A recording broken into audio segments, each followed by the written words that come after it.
What up, YouTube? Here with another episode of Talk Wrestling. On this episode, I'll be giving y'all my review on the latest pay-per-view events that's been going on in the world of professional wrestling with both the WWE and AEW. First, I'll be giving y'all my review on WWE Backlash. It was the follow-up pay-per-view after WrestleMania 40, and this was the first pay-per-view event, I believe, that's been held in France.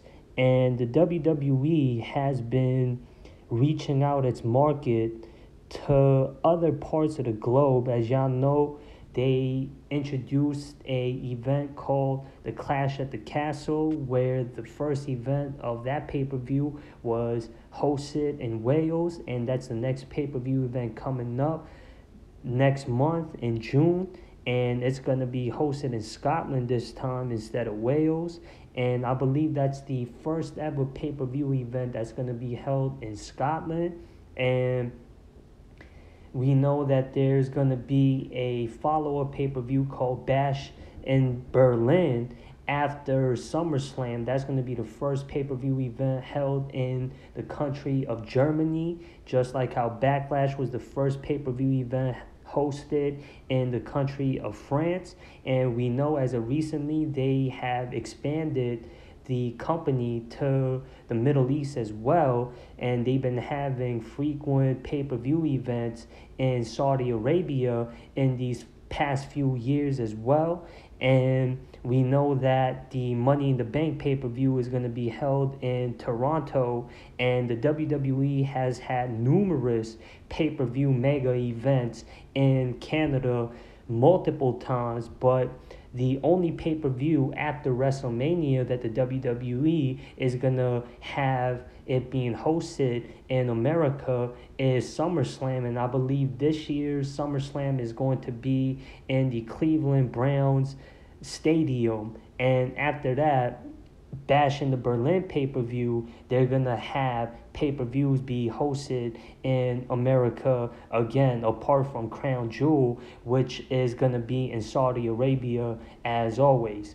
And with that being said, let me give y'all my review on WWE Backlash. And before I do that, let me tell y'all how this review system goes.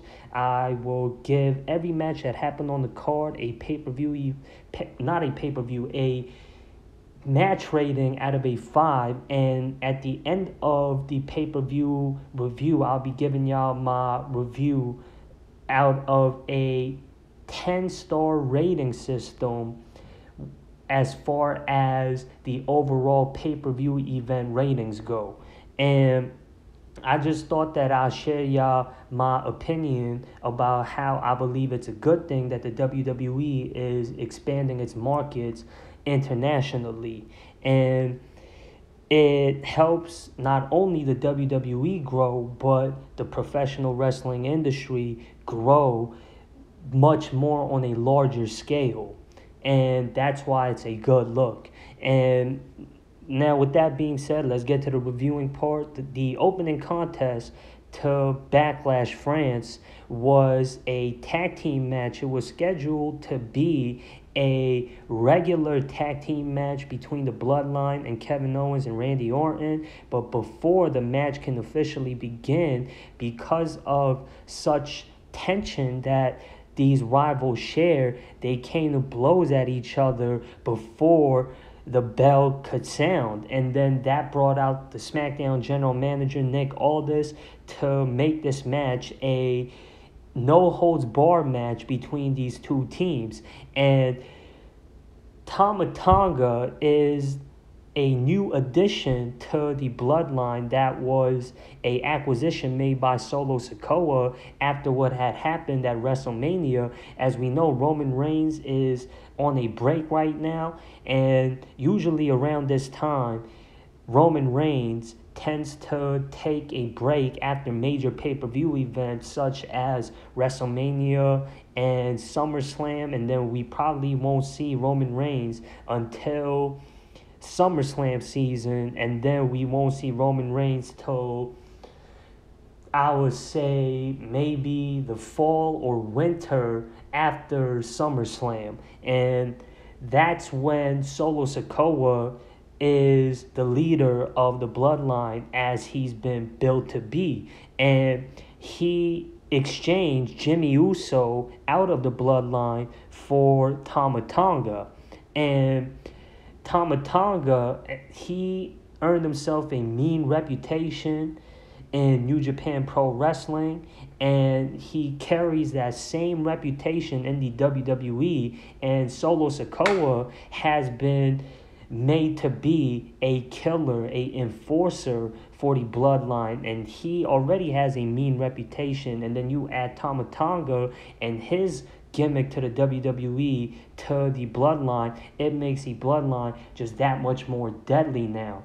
And this match, because it was anything goes, it was much more entertaining and fun than it would have been if it was just a regular, ordinary tag team match. We saw weapons involved, we saw highlight reel spots involved in this match, and it was a explosive back and forth action we saw out of these four wrestlers, and the ending had a surprise to it when it looked like Randy Orton and Kevin Owens had the match won. Tama Tonga's brother, Tonga Loa, made his debut and is the newest member to the bloodline.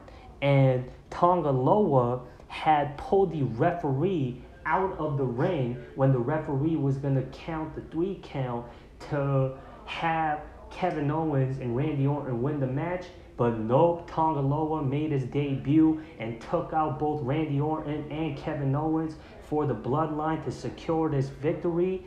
And the bloodline reigned strong, and they continued their dominance regardless of Roman Reigns' absence and without the WWE title. And how we saw this build up before Tonga Loa, Tama Tonga's brother, made his debut as the newest member to the bloodline. Paul Heyman, the counsel for the bloodline, seemed worried about the route that the bloodline was heading under the direction of Solo Sikoa, and him kicking out Jimmy Uso and bringing in Tama Tonga to make the bloodline just that much more stronger and that much more enforcing and imposing. And then to add Tama Tonga's brother, Tonga Loa, to the bloodline makes it even stronger and makes a bloodline just that much more of a deadlier faction. And Paul Heyman, during the post-match celebration, was behind the bloodline, looking more concerned than ever with the bloodline defeating Randy Orton and Kevin Owens. And I'll give this match a rating of a 4.5 out of a 5. This was one of the best matches I've seen thus far for the year of 2024. And the finish was just that much better because Tonga Loa made his debut, and he has a lot of hype behind him because he, much like his brother Tama Tonga, has made a reputation in the independent scene and the Japanese wrestling circuit as well. And I'm looking forward to what the WWE has next in line for the bloodline with this new fresh feel that the bloodline has got going on right now. And as I have said, their wrestling ability is top tier, and they proved that by putting on a match of such high quality that we saw at Backlash, and having a match with a legend like Randy Orton and a good worker like Kevin Owens. They cannot produce a bad match, and we know Solo Sikoa and Tama Tonga, we've seen in the past, even before they were a part of the WWE and their capability in the ring, has been a top tier level, and they're just only improving. And as I said, I'm looking forward to seeing what the bloodline is going to do with this new adaptation that they have going on as of right now. The story is just brewing for the Bloodline, and they are still a key factor to the WWE. I say they're still the top faction of the WWE, regardless of Roman Reigns' absence. And then the next match on the card we saw was for the WWE Women's title. Bayley defending her WWE Women's title versus Naomi and Tiffany Stratton in a three-way match. And this was a good match as well. I'll give this match a rating of a 3.5 out of 5. All the females that was competing in this match were top tier level talent. They have great athleticism and good in-ring ability. Bayley was able to successfully defend her WWE Women's title after getting a pinfall over on Naomi via roll-up. They were going back and forth after Tiffany Stratton missed her finishing move, and Tiffany Stratton was out of action after being taken out after missing her moonsault. And then Bayley and Naomi was going back and forth to see who could get the finish with the roll-up, and Bayley got the best of Naomi, and Bayley is still the WWE Women's Champion. And then the next match on the card I'll be giving y'all my review on is the match that we saw for the World Heavyweight title. Damian Priest's first defense of the World Heavyweight title versus Jey Uso. And it was good to see Jey Uso compete for the world title once again. It was his first shot at the world title at a pay-per-view event dating back to SummerSlam of last year when he battled Roman Reigns in a tribal combat match for the WWE title. And he almost had won that match. If it wasn't for his brother, Jey Uso would have walked away as the WWE Universal Champion. And then it was the same for this match. If it wasn't for the interference of the Judgment Day, Jey Uso would have walked away as the World Heavyweight Champion. The only reason why he doesn't get crowned the WWE Universal Champion or the World Heavyweight Champion is because of the interference of others. And this match was a good match, good back and forth action we saw between the two, and I'll give this match a rating of a 3.5 out of a 5.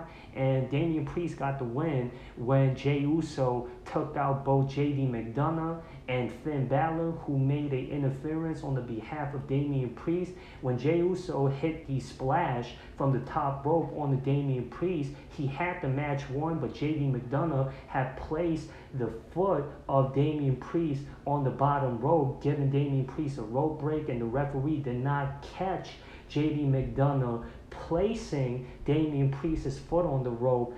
If it wasn't for that, Jey Uso would have won the World Heavyweight Championship. And then Jey Uso, out of frustration, took out both Finn Balor and JD McDonough. And then when Jey Uso went up to the top rope to attempt to hit yet another frog splash, that's when Damian Priest intercepted him and then hit the South of Heaven to secure the win to retain his World Heavyweight Championship. And then after the match, Finn Balor and JD McDonough looked to put a beating on Jey Uso, who was already laid out from that defeat that he suffered versus Damian Priest. But Damian Priest intervened on JD McDonough's and Finn Balor's attempt at attacking Jey Uso after his successful defense of the World Heavyweight title. And it's been teased as of recently that Damian Priest has been teasing that he is going to leave the Judgment Day, because not only at Backlash did we see a dispute with Damian Priest and the members of the Judgment Day, and Damian Priest, he's been taking charge as the leader of the Judgment Day. It's been that way since he won the Money in the Bank briefcase last year at the Money in the Bank pay-per-view event. And then when he became world champion, that cemented Damian Priest's status as the leader of the Judgment Day, and the rest of the members of the Judgment Day to fall in line to Damian Priest's leadership. And we saw that in Backlash, where Damian Priest told both JD McDonough and Finn Balor to back off from Jey Uso and said that Jey Uso has had enough. Damian Priest was able to successfully defend his World Heavyweight title, and JD and Finn can celebrate with him without attacking Jey Uso, who had already been defeated.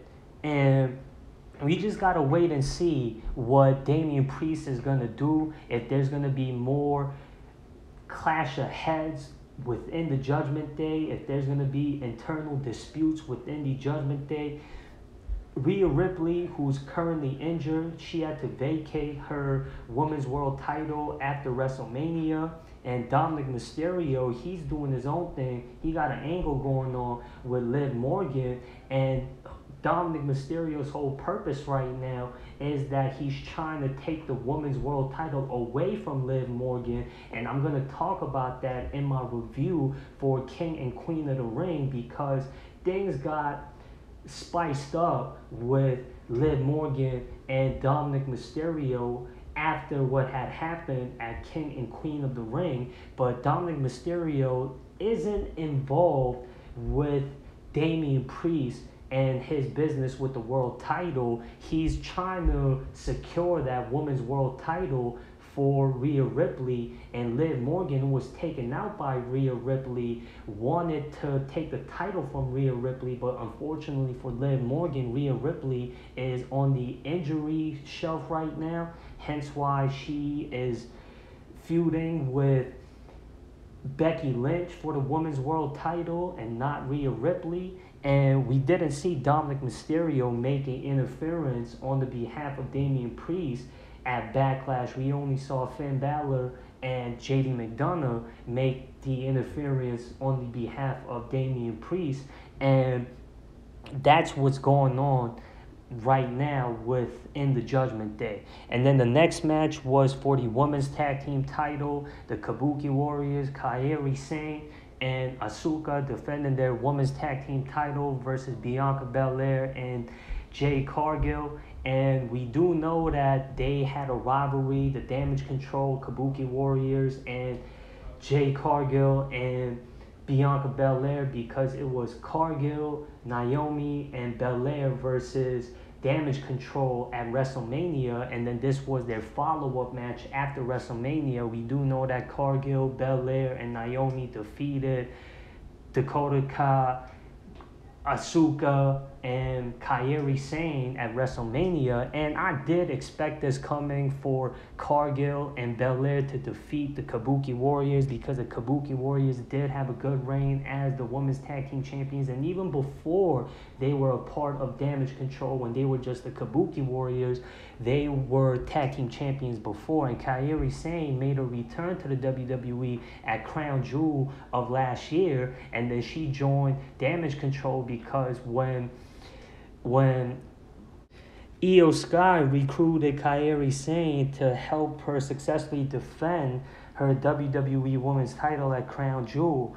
And this match for the tag team titles with the Kabuki Warriors and Cargill and Belair, it was a good match, good back and forth action between the two teams, and Cargill and Belair took the tag team titles from the Kabuki Warriors. They both respectively hit their finishing moves on both Asuka and Kairi Sane to win the tag team titles from the Kabuki Warriors. This was a good match. I'll give this match a rating of a 3 out of a 5. And in the main event for the WWE Universal title, Cody Rhodes' first defense of his WWE Universal title after defeating Roman Reigns at WrestleMania 40 to become the new WWE Universal Champion. In his first defense, it was against AJ Styles. This made a lot of sense to me because Cody Rhodes and AJ Styles, apart from, I believe, Ric Flair, are the only two wrestlers that was able to capture both the WWE title and the NWA title. That's why this match made sense to me, and it was good to see AJ Styles back in the main event picture. And AJ Styles' ability as a wrestler is top tier, and we do know Cody Rhodes, since he made his return to the WWE, he's been competing at that main event level, and that's why this match made sense to me. And the match itself was a good back and forth action we saw out of these two wrestlers. And it was a good classic wrestling match we saw, and I'll give this match a rating of a 3.5 out of a 5. Cody Rhodes was able to successfully defend and retain his WWE Universal title after being fired up after AJ Styles' onslaught, hitting the Cody Cutter and then hitting the Crossroads to get the victory to successfully defend his WWE Universal title. And I'll give Backlash France 2024 a overall pay-per-view rating of a 6.5 out of a 10. Moving on. Let me give y'all my review for King and Queen of the Ring 2024. The opening contest to this year's King and Queen of the Ring was the finals for Queen of the Ring. Nia Jax representing SmackDown versus Lyra Valkyries. She got her call-up from NXT in this year's draft to the Monday Night Raw brand. She was a finalist for the women's representative on the Monday Night Raw roster. And Nia Jax got the victory after squashing Lyra Valkyries. Not a squash match. It was a good back and forth action we saw out of these two wrestlers.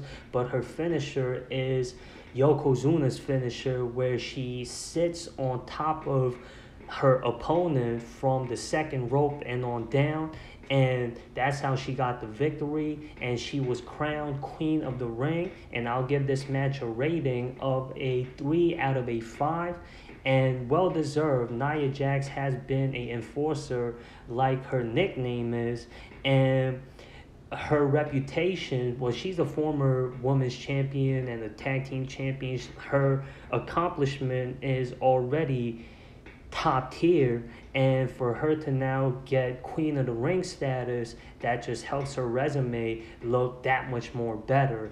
And then the next match on the card we saw was a three-way match for the Intercontinental title. Sami Zayn defending his Intercontinental title versus Bronson Reed versus Chad Gable.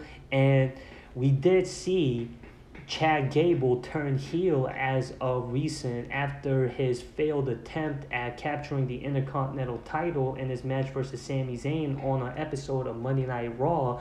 And Chad Gable exploded and showed that he had enough. And it's quite funny because Chad Gable helped Sami Zayn train for his WrestleMania Intercontinental title match versus Gunther.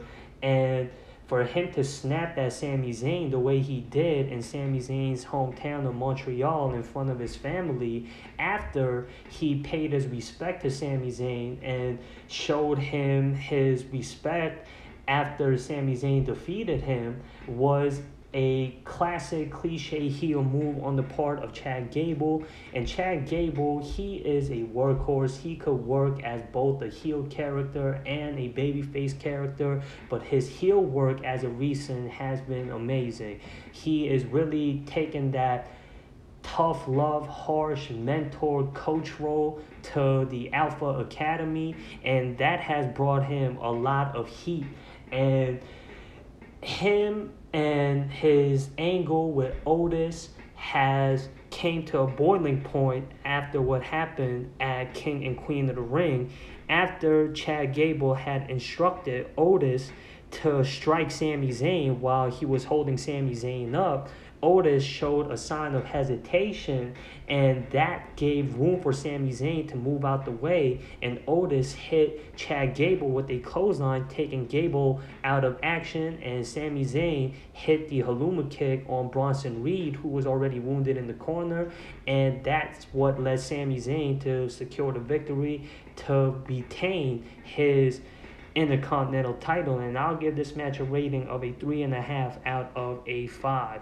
Then the next match on the card we saw was for the Women's World title. Becky Lynch won the vacant Women's World title in a battle royale on an episode of Monday Night Raw, and she was defending her Women's World title versus Liv Morgan. Good back and forth action, and Dominic Mysterio, as I had mentioned during my review for Backlash, Dominic Mysterio, his whole purpose has been to make sure that Liv Morgan doesn't get her feel-good moment at capturing the women's title that she's been gunning for from Rhea Ripley. But unfortunately for Dominic Mysterio, when he had made the interference on the behalf of not for Becky Lynch, but for Rhea Ripley, to make sure that Liv Morgan doesn't get her hands on Rhea Ripley's title, Dominic Mysterio slid in the steel chair for Becky Lynch to use against Liv Morgan, but Becky Lynch, being the honorable fighting champion that she is, she refused to use the steel chair to help aid her to successfully defend her women's world title, and she threw the chair back at Dominic Mysterio, and that distraction led Liv Morgan to hit her finisher on Becky Lynch to become the new women's world champion. And if y'all saw what happened on Monday Night Raw, it was a steel cage match, a rematch from King and Queen of the Ring. Becky Lynch challenging Liv Morgan for the Women's World title. Dominic Mysterio made an interference on the behalf of Becky Lynch again to take the title away from Liv Morgan, but that ended up costing Liv Morgan, not Liv Morgan, but Becky Lynch, the win at the Women's World title. And then things got spiced up with Dominic Mysterio and Liv Morgan. It looks like they're going to be continuing that angle for I don't know how long, until I guess Rhea Ripley is ready to come back to action. And I'll give that match that we saw at King and Queen of the Ring between Liv Morgan and Becky Lynch a rating of a 3 out of a 5. Then we saw for the WWE Universal title, Cody Rhodes versus the United States Champion Logan Paul. And this was Logan Paul's second match in Saudi Arabia competing for the WWE Universal title. His first main event at the WWE Universal title was dating back to 2 years ago at Crown Jewel when he wrestled Roman Reigns, and this time year around in Saudi Arabia, I believe in the same stadium and same place. Well, it was Saudi Arabia to say the least, when he got to face Roman Reigns for this same exact title. This time he got to wrestle Cody Rhodes for the WWE Universal title in Saudi Arabia, and this match was good back and forth action we saw, and we do know that Logan Paul is a legitimate professional wrestler. He could compete at the highest level and hang in there with the best of them, and we saw a prime example of that in this match. And this is a good look for not only the fans but for professional wrestling overall, because the criticism that Roman Reigns was facing was that he is a part-time talent. He shows up at major pay-per-view events, and he doesn't consistently defend that WWE Universal title for as long as he reigned, that 3-year reign that Roman Reigns had. He didn't frequently defend that WWE Universal title. And Cody Rhodes, now that he's the WWE Universal Champion, now this is back-to-back pay-per-views, Backlash and King and Queen of the Ring, that he's defended that WWE Universal title versus top-tier talent like AJ Styles and Logan Paul. And he could have been dual champion, but Logan Paul's got this weaselly character where he finds a way out of situations that he doesn't want to deal with, and we saw that leading up to this match where he got a lawyer for the contract agreement for King and Queen of the Ring, where he didn't have to put his U.S. title on the line, so it was only for the WWE Universal title. And Logan Paul looked to cheat his way to becoming the WWE Universal Champion by hitting Cody Rhodes in the ribs with the brass knuckles that he's made his signature weapon, and he also hit Cody Rhodes with a low blow, and he almost came to blows with commentator Michael Cole, because Michael Cole has been a big critic of Logan Paul, and Michael Cole was ringside doing his job, calling out the dirty play, the cheating tactics of Logan Paul, and Logan Paul has heard enough mouthing from Michael Cole, and he came at Michael Cole's face, and that gave Cody Rhodes room to take advantage of that distraction that Logan Paul showed. And with Logan Paul's buddies ringside, Cody Rhodes took care of that. He took them out, and Cody Rhodes was able to successfully defend his WWE Universal title by hitting the Crossroads and defeating Logan Paul to successfully defend that WWE Universal title. And I'll give this match a rating of a 4 out of a 5. It was a highly athletic competition of a match that we saw out of these two wrestlers. And in the main event for the King of the Ring finals, representing the Monday Night Raw brand, we saw Gunther, the former longest reigning Intercontinental Champion, take on Randy Orton, representing the SmackDown brand. And this had a controversial finish. The match itself was a good classic wrestling match, good back and forth action we saw out of these two wrestlers. Gunther got the win as expected, and this adds to Gunther's ongoing impressive resume. Him being the longest reigning Intercontinental Champion of all time, and now add the King of the Ring factor to his resume, it just makes him look that much more better. And how he got the win is when Randy Orton looked to roll him up. Randy Orton hit the RKO on Gunther, then Gunther rolled him up, but Randy Orton's shoulder was not pinned to the mat, so it shouldn't have counted to 3 for Gunther to get the win, but the referee didn't catch Randy Orton's shoulder being up, hence why Gunther was crowned the King of the Ring. Even though they could have ran the tapes back to see that Gunther didn't officially win technically, but the referee didn't catch it, and it was officially ruled that Gunther had won the match. And like Nia Jax has earned herself a WWE Women's title shot at SummerSlam, the same goes for Gunther. Gunther earned himself a World Heavyweight title shot at SummerSlam. We got to see what happens at the Clash of Castle. The main event for Clash at the Castle is going to be for the world title. Damian Priest taking on the hometown boy, Drew McIntyre, for the World Heavyweight title in Scotland. Drew McIntyre main evented the first Clash at the Castle in Wales. It's a part of the UK, but it's not Scotland. As I said, the hometown boy is going to get a shot at the world title, which he had won at WrestleMania by defeating Seth Rollins, but that was short-lived because he kept bragging in CM Punk's face, who was doing commentary duties ringside, and when he told CM Punk to suck it, that caused CM Punk to snap and attack Drew McIntyre, and that led Mr. Money in the Bank, Damian Priest, to find it suitable for him to cash in his Money in the Bank contract to become the new World Heavyweight Champion.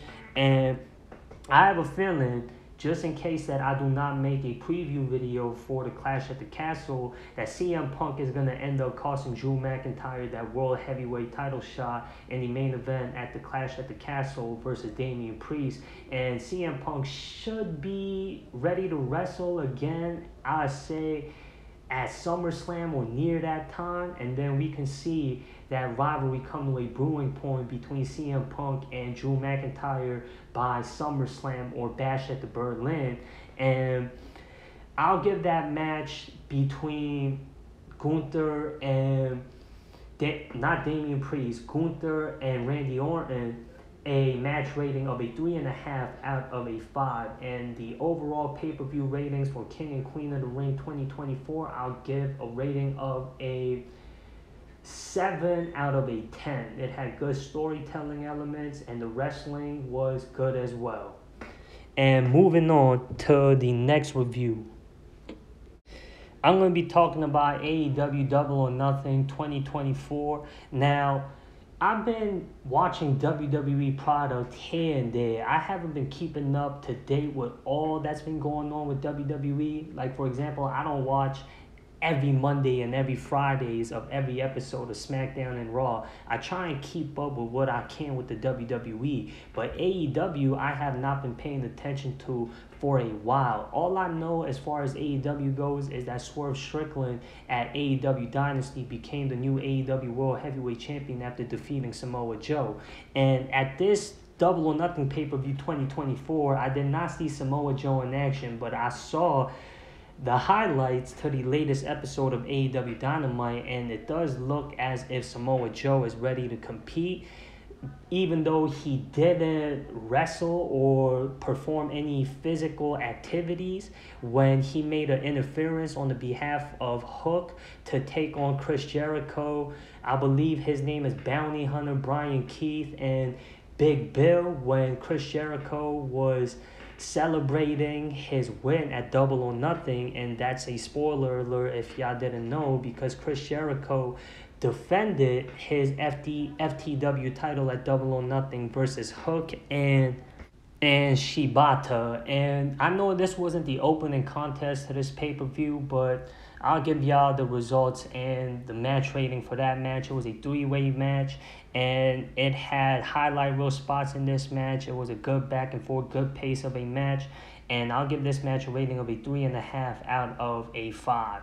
And the actual opening contest, the AEW Double or Nothing, was for the AEW International title, Will Ospreay versus Roderick Strong. And I believe Roderick Strong is also the ROH TV champion as well. I don't know if both titles were on the line, but Will Ospreay defeated Roderick Strong. And when you have top tier talent like a Ospreay and a Strong, you're bound to have a classic wrestling match, and that's exactly what we saw. And I'll give this match a 3.5 out of a 5. This was the proper opening contest to kick off a pay-per-view, to let that match be a pacemaker and for the crowd to get enthusiastic for the rest of the pay-per-view. Then the next match I'll be giving y'all my review on was Toni Storm defending her AEW Women's title versus Serena Deeb. They had a good lengthy, good back and forth, good pace of a match. Toni Storm was able to successfully defend her AEW Women's title, and I'll give this match a rating of a 3 out of a 5.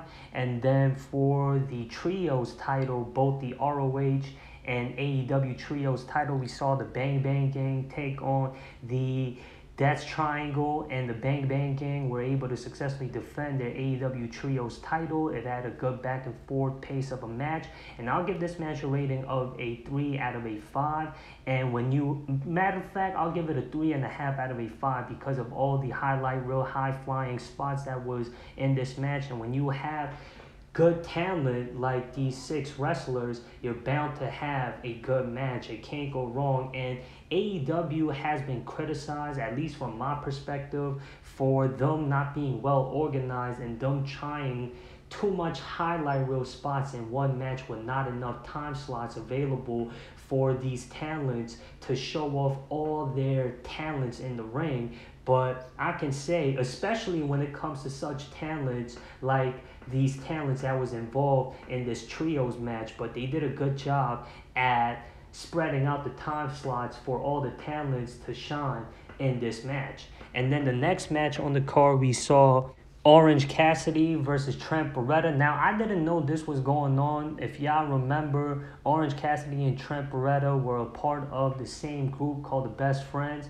and now they're bitter rivals, and they came to a clash at Double or Nothing with Orange Cassidy getting the win. It was a good back and forth match, and this is your typical cliche wrestling storyline where two former friends come to a clash and have a match at a pay-per-view. And it had a good storytelling. As I said, that's the most typical wrestling storyline that dates back to the beginning of times.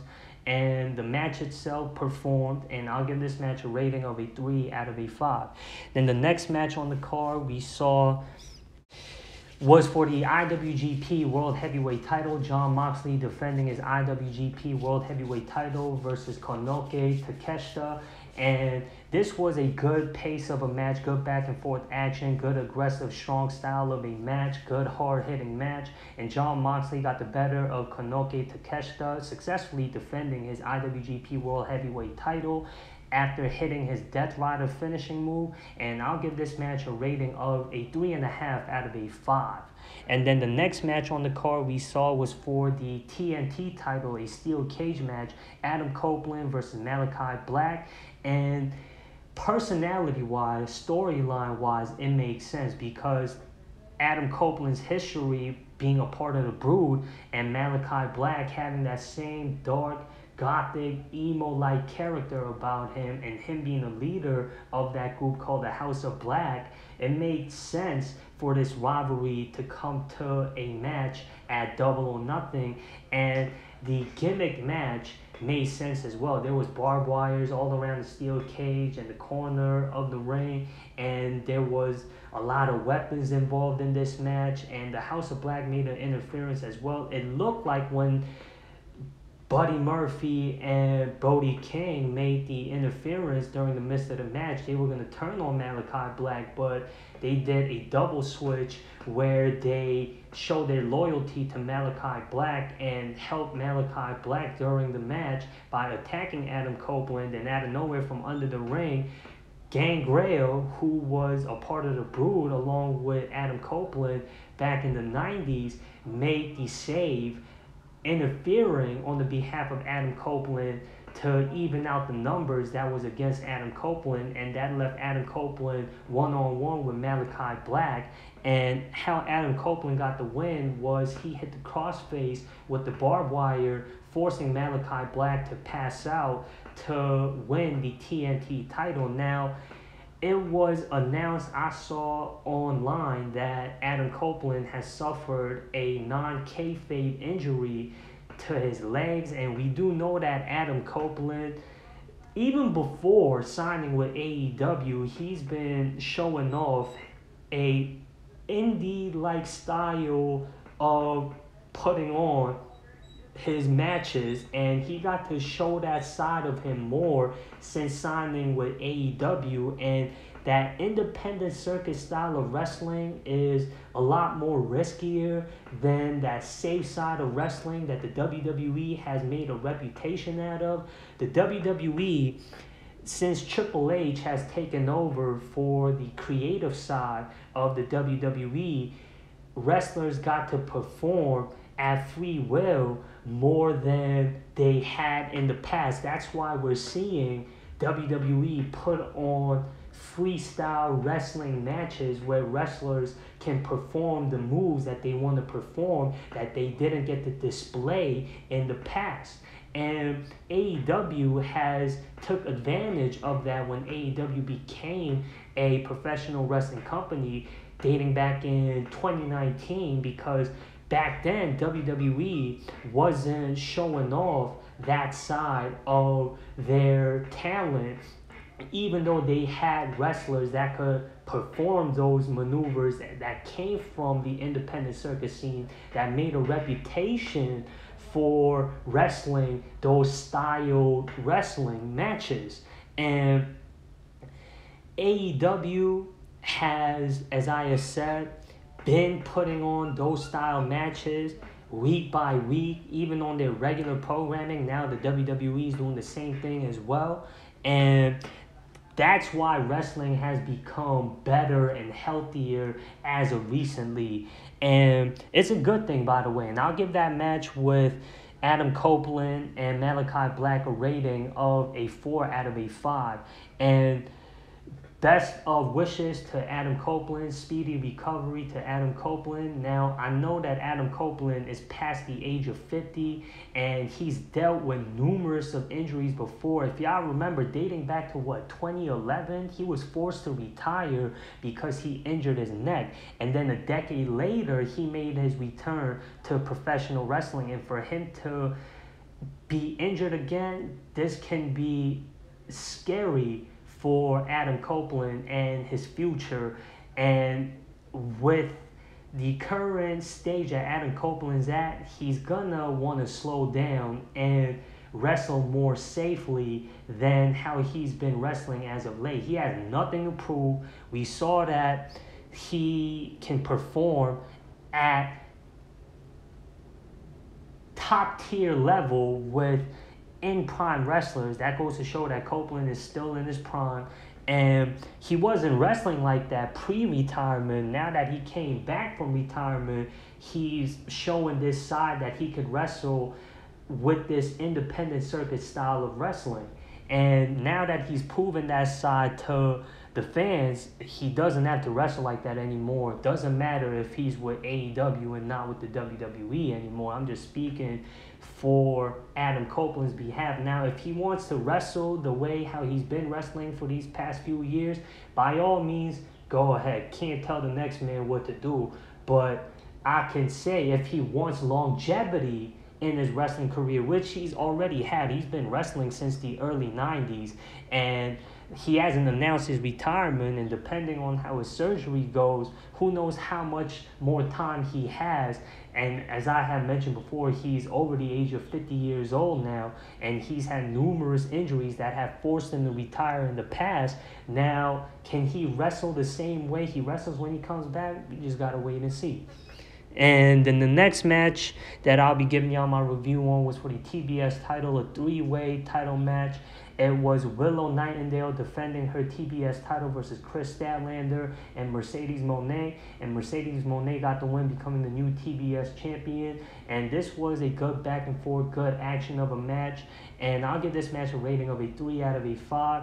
And this was expected. Willow Nightingale and Chris Statlander, they are homegrown talent from AEW and ROH, are workhorses, and they don't have the reputation that Mercedes Moné, aka Sasha Banks, had from her days in the WWE. And with the name that Mercedes Moné carries and her making her recent debut with AEW, this was expected for AEW to make this move and have Mercedes Moné win this match.